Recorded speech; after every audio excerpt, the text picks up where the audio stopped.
आज हमारा विषय है, आज हमारा प्राकृतिक संसाधनों का संपोषित प्रबंधन।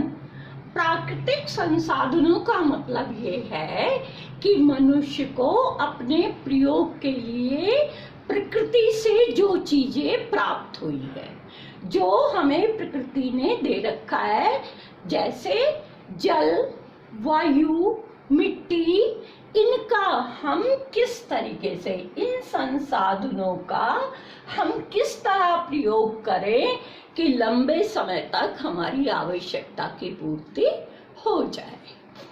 और ये जो संसाधन है दो प्रकार के होते हैं। एक तो ये कि रिड्यूस होने के बाद हम पुनः उनका प्रयोग कर लेते हैं, यानी इन्हें कहते हैं करण संसाधन, नवीनीकृति प्रदत्त संसाधन है, जिनको हम एक बार यूज करके पुनः दोबारा से यूज कर सकते हैं। जैसे मिट्टी है, आपने एक फसल ले ली, उसमें मिट्टी में आपने एक फसल ले ली, फिर दूसरी ले ली, फिर तीसरी ले ली, लगातार आप उसका उपयोग कर सकते हैं। वायु है, इसका आप उपयोग कर सकते हैं। तो जिनको दोबारा से एक बार प्रयोग करने के बाद दोबारा जो प्रयोग कर लेते हैं, उन्हें हम नवीनीकरण संसाधन कहते हैं। हाँ बेटा, नवीनीकरण संसाधनों को नवीकरण भी कह सकते हैं। कभी आप सोचो ये तो गलत हो गया, सही हो गया, इसे नवीकरण भी कह सकते हैं। नंबर 2 है अनवीकरण संसाधन। ये वो संसाधन होते हैं जो हमें प्रकृति देती है और एक बार प्रयोग करने के बाद पुनः हम उनका प्रयोग नहीं कर पाते। जैसे खनिज तेल, जैसे धरती से निकाला गया पत्थर वाला कोयला, इन्हें अगर आपने एक बार प्रयोग कर लिया तो पुनः ये प्रयोग के लिए नहीं होते। अब प्राकृतिक संसाधन कौन से में संरक्षण करना, अपने जीवन के लिए संरक्षण करना अति आवश्यक है। मृदा, मृदा संरक्षण, मृदा संरक्षण, मिट्टी का संरक्षण अति आवश्यक है। हमें सारी फसलें मिट्टी में लेनी होती हैं, इसका देखभाल करना, इसका संरक्षण बहुत जरूरी है। उसके लिए नंबर 1 हमें मिट्टी के अपरदन को रोकना जरूरी है।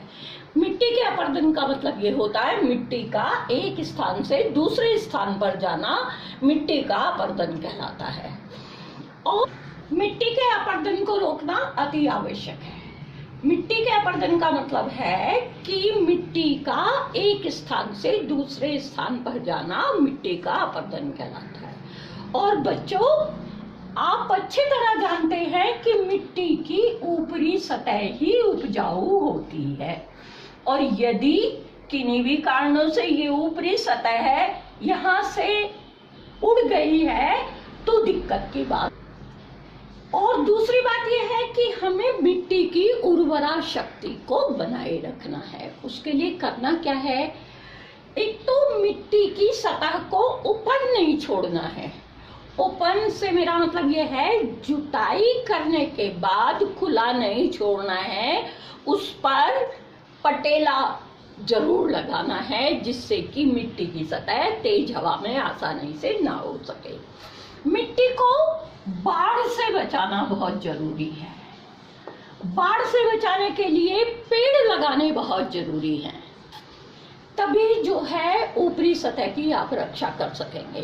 पेड़ों की जो जड़ें हैं वो पानी को नीचे तक पहुंचाती हैं और मिट्टी की उर्वरा शक्ति को बनाए रखती हैं।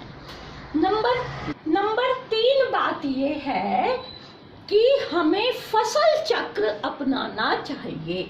मिट्टी की उर्वरा शक्ति को बनाए रखने के लिए फसल चक्र अपनाना बहुत आवश्यक है।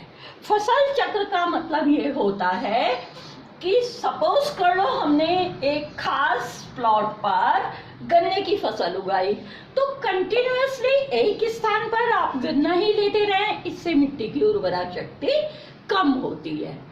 आपको क्या करना है, बीच बीच में दलहनी फसलों को बोना है। दाल वाली जो पौधे होते हैं उनको बोना चाहिए। वो उसके लिए क्यों जरूरी है वो बोना? दलहनी पौधों की जड़ों में विशेष प्रकार की ग्रंथियां होती हैं और ये ग्रंथियों में राइजोबियम नामक बैक्टीरिया होता है जो वायुमंडल की नाइट्रोजन को नाइट्रेट में बदल देता है। क्या बोना जरूरी होता है? दलहनी फसलें बोनी जरूरी होती हैं। उसमें राइजोबियम जो बैक्टीरिया होता है वो वायुमंडल की नाइट्रोजन को नाइट्रेट में बदल देता है। बच्चों, आप सब जानते हैं कि वायुमंडल में 78% नाइट्रोजन होती है और पौधों के अंदर ये शक्ति नहीं होती कि वो वायुमंडल की नाइट्रोजन को ग्रहण कर सके। वो नाइट्रोजन को नाइट्रोजन के यौगिकों के रूप में ही ले सकते हैं। और ये क्या करता है? ये वायुमंडल की नाइट्रोजन को नाइट्रेट में बदलकर, कौन? राइजोबियम नाइट्रेट में बदल देता है, मिट्टी की उर्वरा शक्ति को बढ़ाता है। और एक बात मैं आपको एक्स्ट्रा बताना चाह रही हूं, ये सहजीवी संबंध होता है। बेटे, थोड़ी सी बात इस पे जरूर ध्यान देंगे। हमारे जो संबंध होते हैं वो कई तरीके के होते हैं। परजीवी होता है। परजीवी में क्या होता है कि एक पौधा दूसरे पे उग जाता है और उससे क्या हो, अपना जीवन उससे बने भोज्य पदार्थ के ऊपर निर्भर करता है। उसे परजीवी संबंध कहते हैं। ये सहजीवी संबंध है। ये सहजीवी संबंध इसलिए है कि जो दलहनी पौधे हैं वो बैक्टीरिया को आश्रय देते हैं और बदले में बैक्टीरिया उन्हें क्या देता है? उन्हें नाइट्रेट उपलब्ध कराता है, जिससे पौधे नाइट्रोजन के द्वारा फलते फूलते हैं। जब दो पौधे, दो जीव, दो जंतु एक दूसरे को लाभ पहुंचाते हुए जीवन निर्वाह करते हैं तो इसे हम सब सहजीवी संबंध कहते हैं।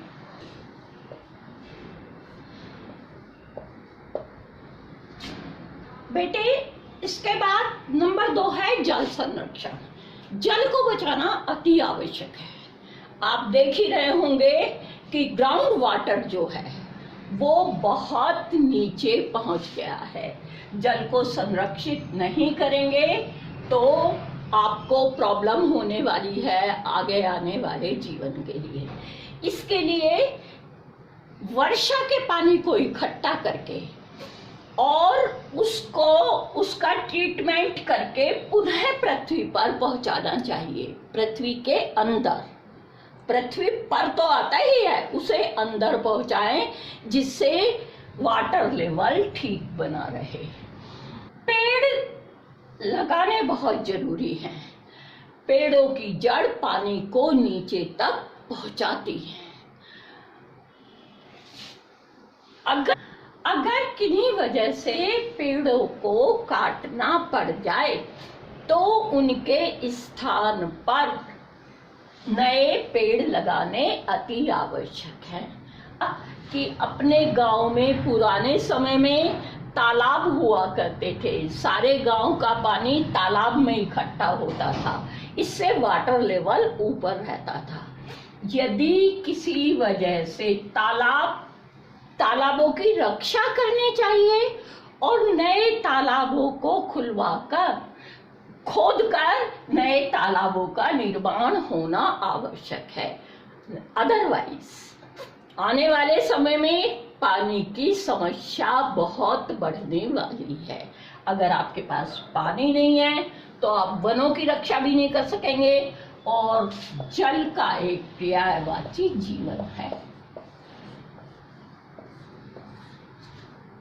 और जीवन को बचाने के लिए भी जल का संरक्षण जरूरी है। बेटे एक बात ध्यान से सुनिएगा, जल का पर्यायवाची जीवन भी है, जल का मतलब जीवन भी है।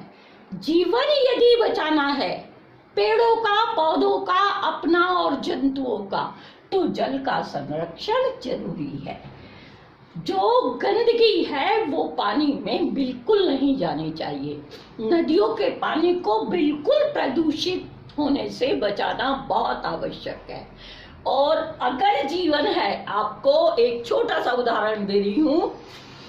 केप टाउन साउथ अफ्रीका का एक शहर है। आप क्रिकेट में रुचि रखते हैं बच्चे, आप अच्छी तरह जानते हैं केप टाउन में मैच होते हैं और वो पानी के बहुत अधिक संकट में है। तो जल को संरक्षित करना हमारे जीवन के लिए अति आवश्यक है। बेटे इसके अतिरिक्त वन संरक्षण है, वन्य जीव संरक्षण है। इसके बारे में मैं अगली वीडियो में कल आपको बताऊंगी। Thank you.